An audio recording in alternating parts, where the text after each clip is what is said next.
Former President Donald Trump finally reacts to the Durham report about his alleged collusion with Russia, and according to him, the American people have been scammed. Do you guys agree? Now, while this next part isn't a scam, it's costing businesses here in our country a lot of money, mainly the retailers. Theft is on the rise and companies admit to losing hundreds of millions of dollars, and how more of them are deciding to close their doors. We haven't seen a huge influx of migrants at the border, at least nothing compared to what was expected after Title 42 expired, although parents are outraged by what's happening in New York City as migrants are now being told to stay in school buildings. Would this worry you as well? And not just that, veterans are also getting kicked out of housing to make way for these people. Is this fair? Comment a quick yes or no on that one. Now, if you ask the president though, the borders are not our biggest problems. White supremacy is. Do any of you guys think that this is the case? Is this our biggest problem? Not the economy, not inflation, not the debt ceiling, not the United States funneling billions of dollars of taxpayer money to foreign nations? Really? But since I asked you about inflation, the Federal Reserve may continue to raise interest rates until late 2024, even 2025. Now, this is a long time. Now, you got to wonder how many businesses and banks will collapse or file for bankruptcy between today and 2025 if they kept this going. Now, on that note, let's go ahead and jump right into the updates. Also, by the way, if you own a home, make sure your home is protected. Get your free home warranty quote. There's a link in the description down below this video. Never be caught off guard by another very expensive home repair again. So, New York City prides itself with being a haven for immigrants who want to seek asylum. However,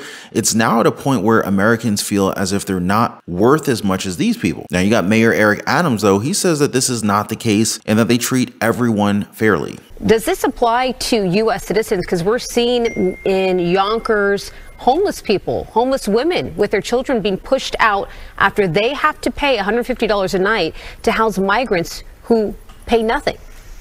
No, that is not what we are supporting. Just as here in New York City, we have balanced the thousands of homeless people in the city. We're doing the same no matter where we make a contract outside the state. We're clear. We're not displacing those who are there, and we're not taking away from those who need emergency service or emergency housing in those municipalities. We're not doing that. This doesn't exactly line up with the information that's coming out of New York, where homeless veterans, people who fought for the United States, are being removed from hotels to supposedly make room for illegal immigrants. New York State Assemblyman Brian Maher, he had this to say, quote, "So the Biden administration, Governor Hochul, and the city of New York, they all have a part in this, and it's a total embarrassment. It's a slap in the face for veterans, to citizens of New York in this country who are being cast aside to allow asylum seekers to come here." Now, at the end of the day, when it comes to this particular situation, you had combat veterans who were homeless, who were told to get out of their hotel. After one day, Sharon and her team scrambled to find them locations, and right now, what we've tried to do is to let those veterans know we appreciate them. We're embarrassed by what's happened to them, but we have their backs, end quote. Now, it's also been found that hundreds of migrants are now staying in current or former school gyms, drawing anger from parents as they believe that this is not safe for their children. And a rally is underway right now in Williamsburg. We've seen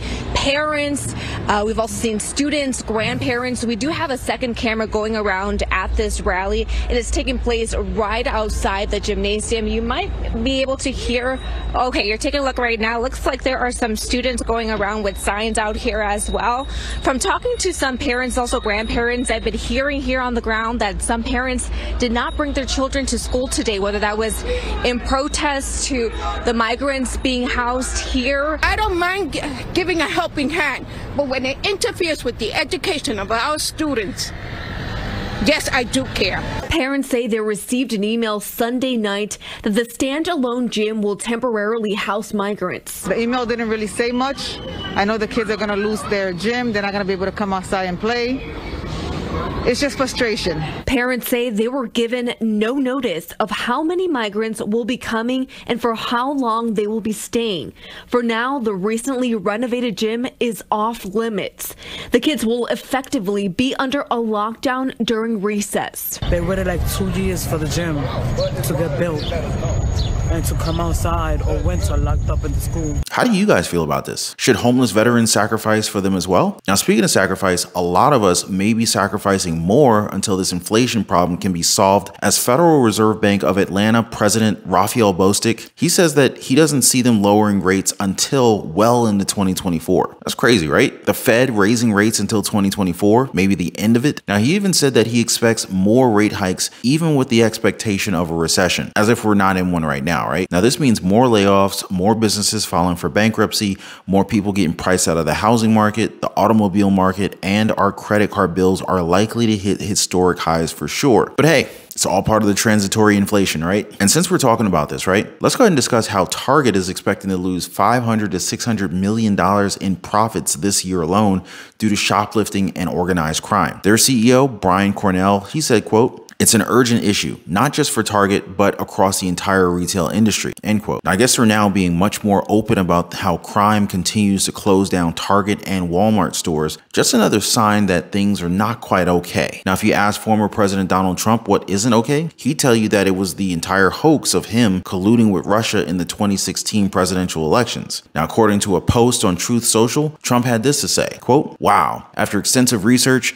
Special Counsel John Durham concludes the FBI never should have launched the Trump-Russia probe. In other words, the American people were scammed, just as it is being scammed right now by those who don't want to see greatness for America," end quote. The question now is, will anyone be held accountable? Trump says that former FBI Director James Comey should face the consequences. So here's what he had to say about it, quote, "I, and much more importantly, the American people, have been victims of this long-running and treasonous charade started by the Democrats, created by Comey. There must be a heavy price to pay for putting our country through this," end quote. So what are your thoughts on this? Is there a huge problem with our government when it comes to corruption and political bias? Now, on the topic of problems, here's what the president thinks is our biggest one. Stand up against the poison of white supremacy, as I did my inaugural address, to single out as the most dangerous terrorist threat to our homeland is white supremacy.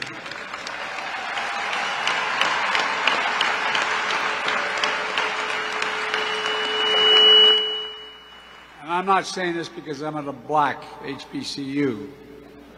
I say it wherever I go. Wow. So this isn't pandering to his audience. He believes that white supremacists are poison. I mean, I gotta get your opinion on that. I'm not saying that domestic terrorism does not exist, but is it our biggest problem right now? You know what? Tell me what you guys think in the comment section down below. The president has a flair for sometimes providing interesting sound bites, but if you ask me, he should probably focus on doing something about the price of goods. Am I right? It is expensive out there. Now, I feel blessed to be able to support my way of life through multiple streams of income, passive income, as well as other methods, but what about others who don't necessarily have the same kind of cash flow already set up? Well, personally want to help. Now, if you want to learn more about how I deal with side hustles, small businesses, creating home-based businesses, if you're looking for business ideas, investments in different markets like real estate, the stock market, even in precious metals like gold and silver, feel free to message me. You can drop me a comment right down below. I read all of the comments. I want to help you guys, but you got to take the first step. Now, before I go, guys, don't forget to do a huge favor, drop a like for the video and share this video with somebody you know, and supporting the channel by subscribing and hitting the notification bell. Appreciate you guys watching. You guys be safe. I'll catch you on the next one.